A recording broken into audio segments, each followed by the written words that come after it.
5 février 1975, 5 février 2020, cela fait 45 ans, jour pour jour, que le colonel Ratsimanjave a reçu le pouvoir pour diriger le pays. La raison de son décès reste inconnue pour l'heure. 500 titres fonciers ont été distribués dans la commune de Mananzaj, district d'Ambuijachim, ce jour. Une campagne de distribution qui va se poursuivre dans tout Madagascar. Le coronavirus de Wuhan a déjà fait 490 morts en Chine et 1 à Hong Kong, selon un dernier bilan publié ce mercredi.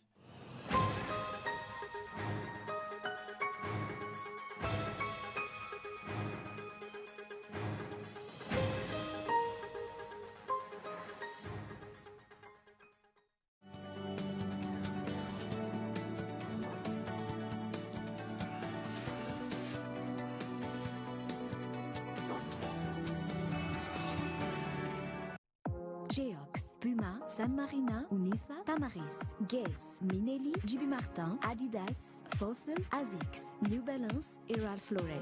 Boutique Le Coin des Marques, un grand choix de parfums, montres, sacs et chaussures de marque. Alors, venez découvrir notre boutique Le Coin des Marques, des articles de marque pour hommes, femmes et enfants. Le Coin des Marques, à Faravouch, téléphone 033 71 848 68.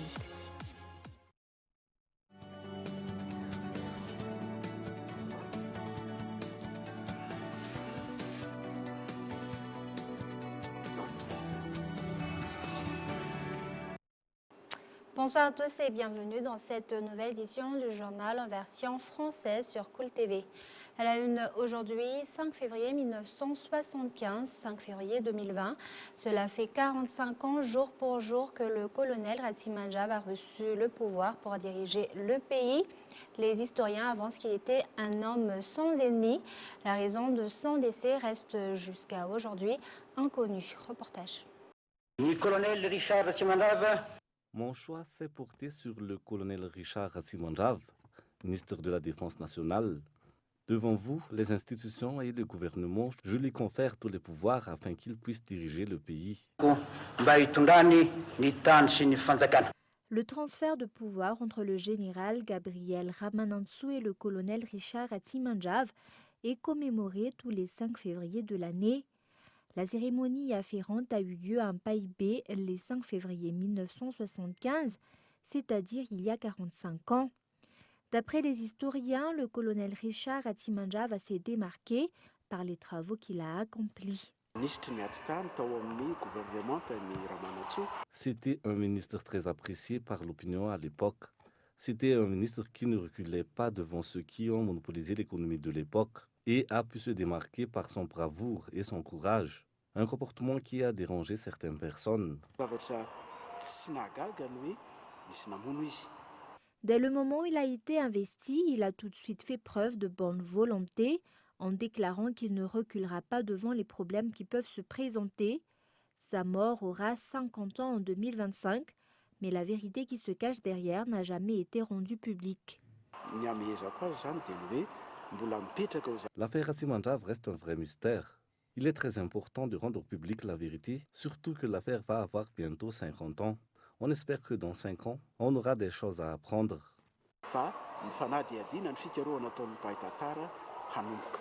Le président de la République, Richard Ratsimanjave, s'est éteint juste une semaine après la passation de pouvoir pour gérer le pays.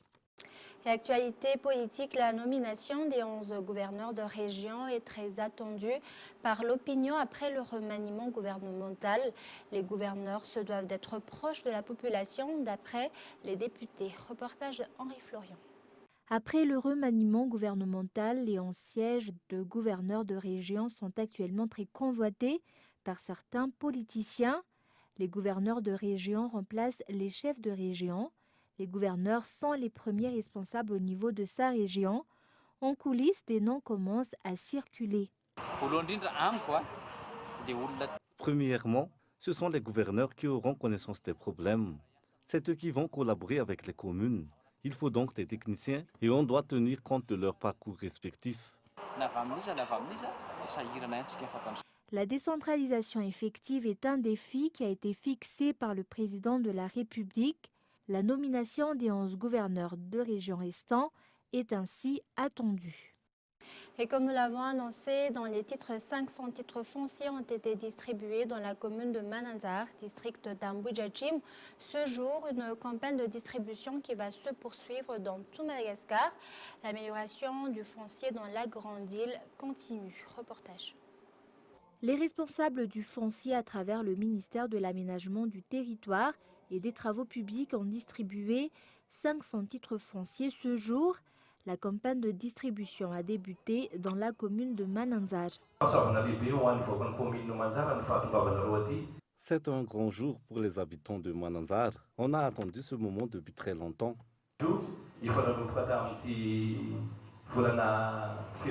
La commune de Mananzar, dans le district d'Ambujachim, abrite 5600 habitants, dont les 90% œuvrent dans l'élevage et l'agriculture. La plupart des propriétaires des terrains ne possèdent pas de titre foncier. Les procédures n'ont pas été faciles. On remercie les responsables pour leurs efforts. La distribution des titres fonciers va se poursuivre dans tout le pays. Nombreux titres fonciers ont été distribués l'année dernière. Cette année, on envisage de distribuer 32 000 titres fonciers. L'opération va se poursuivre à Nzurbe et à Mboumbe, mais également à Nouspéelville. L'objectif du gouvernement et du ministère de tutelle est de diminuer les litiges fonciers afin que tous les Malagasy puissent utiliser leurs terrains en toute sécurité. Mais également dans l'actualité de ce jour, Fleury Rakut-Malal cherche à fuir des arriérés de l'entreprise MMP BTP qui s'élève à 200 millions d'arrières, des arnaques effectuées à travers la construction d'une entreprise fictive. L'homme est plus connu pour ses chroniques sur les réseaux sociaux. Les détails dans ce reportage. Une dette de plus de 200 millions d'arrières n'a pas été apurée par Fleury Rakut-Malal, raison qui l'a poussé à quitter le pays. En 2017, il a approché l'entreprise MMP BTP et s'est présenté comme étant le directeur de l'entreprise Jaco. Il a avancé que le siège social de cette entreprise qu'il gère se trouve à Nansan. L'homme a prétendu que c'est son entreprise Jaco qui a obtenu le marché pour la construction des stands à proximité d'une gare routière à Bypass. Après les discussions, les deux entreprises ont conclu la location de 2 engins. 2 mois plus tard, 2 autres engins ont été loués. Au mois d'août 2017, une missive a été adressée à l'entreprise Jaco pour faire part des sommes à payer. Au total, 197 50 000 arrières n'ont pas été payés. À partir de ce moment, Fleury Rakut-Malal ne s'est plus montré, et ce malgré le fait que le MMP BTP lui a adressé 2 lettres. Des investigations ont permis de savoir que l'entreprise Jaco n'a pas de NIF et n'a pas enregistré au registre du commerce d'Antananarivo. Entre-temps, Fleury Rakut-Malal a pu quitter le pays. Fleury Rakut-Malal est présumé avoir commis une arnaque et abus de confiance.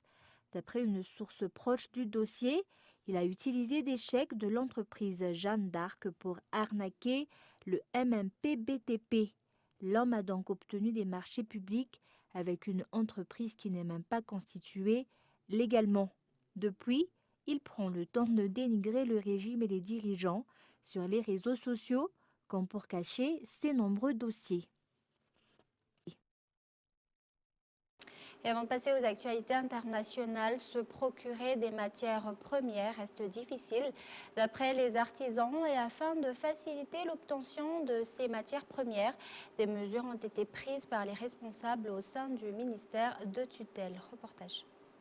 Les nombreux artisanats malagasy se démarquent de tout, surtout ceux qu'on obtient à partir des bois précieux.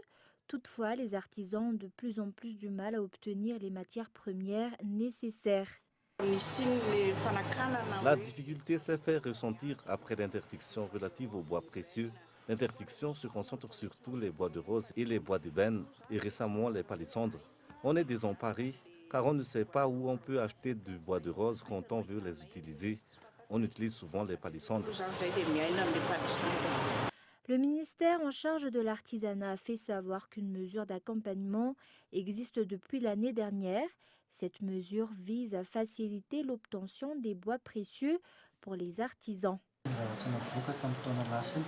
On a déjà pris des mesures nécessaires l'année dernière. Il y a une partie des bois précieux qui ont été affectés pour la réhabilitation du Rouv. Le ministère en charge des bois précieux et le ministère de l'Environnement nous en prend les dispositions pour accélérer les différentes procédures. Les responsables réitèrent que la mise en place des vitrines de l'artisanat dans toutes les régions de Madagascar vont se poursuivre. On collabore en ce moment avec le Centre national de l'artisanat malagasy pour mettre en place les vitrines de l'artisanat. C'est une manière de les valoriser. Il faut également élaborer des cahiers de charges et des labels. En 2019, les artisans à Madagascar sont au nombre de 500 000. Près de 2116 artisans ont reçu des formations pour renforcer leurs compétences.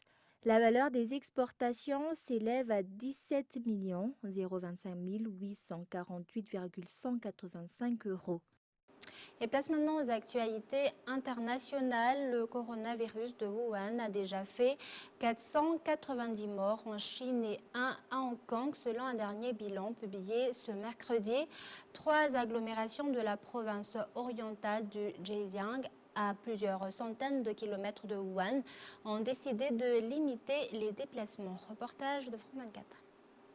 Ce gymnase du centre-ville de Wuhan est en ébullition. Des travaux de transformation ont débuté lundi soir pour convertir au plus vite le lieu en hôpital. Le matériel d'échographie et de radiographie se déplace facilement, ce qui est très pratique. Les soins médicaux peuvent être prodigués ici. Au total, 3 sites existants dans la ville, dont également ce centre d'exposition, vont être transformés en hôpitaux avec un total de 3400 lits. Nous avons regroupé toute la main-d'œuvre de la ville pour travailler ici et de manière continue, sans aucune pause. La Chine continue de muscler ses mesures. À plusieurs centaines de kilomètres à l'est de Wuhan, plusieurs agglomérations de Zhejiang ont mis en place de nouvelles restrictions aux déplacements. Comme à Hangzhou, métropole économique et touristique de 3 millions d'habitants et où plus de 200 cas ont été rapportés. Les rues sont désertes et seule une personne par foyer est autorisée à sortir tous les 2 jours. Des haut-parleurs appellent à dénoncer les personnes originaires de la région de Hubei où se situe Wuhan.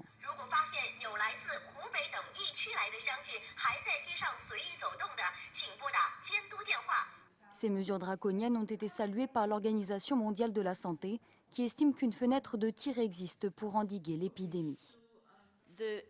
L'objectif est d'arrêter la transmission du virus.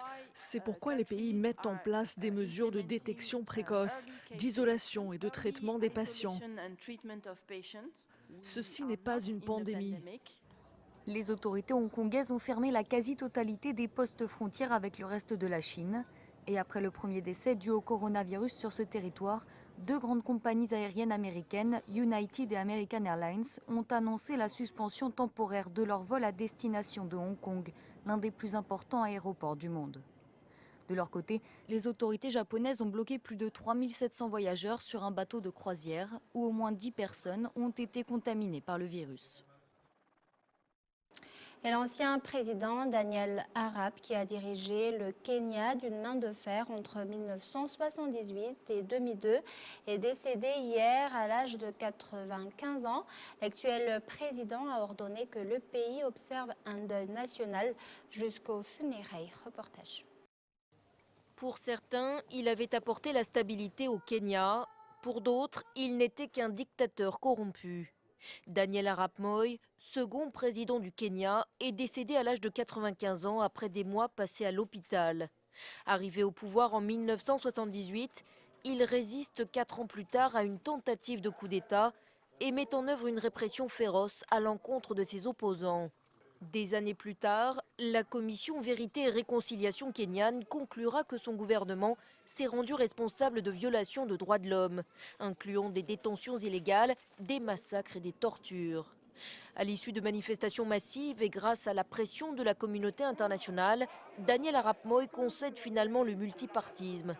Mais à la faveur d'un morcellement de l'opposition et grâce à certaines politiques comme la gratuité du lait dans les écoles primaires, il remporte les élections de 1992 et 1997.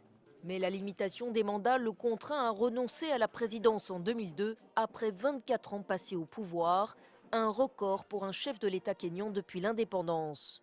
Dans la capitale Nairobi, ses proches et ses partisans lui ont rendu hommage. Nous avons perdu un dirigeant respecté, quelqu'un qui s'est dévoué pour son pays, arrivé au sommet de l'État alors qu'il venait d'un milieu modeste. Mais de nombreux Kenyans gardent un tout autre souvenir de lui. Moi était un meurtrier, c'est un homme mauvais, des gens ont été torturés, tués. Il n'y a rien de positif à dire sur Moi. Une période de deuil national a été déclarée en attendant des funérailles d'État. Et avant de se quitter, un rappel des grands points de ce journal. 5 février 1975 et 5 février 2020, cela fait 45 ans que le colonel Ratsimanjab a reçu le pouvoir pour diriger le pays et la raison de son décès reste encore inconnue. 500 titres fonciers ont été distribués dans la commune de Mananzar, district d'Ambuijachim, ce jour.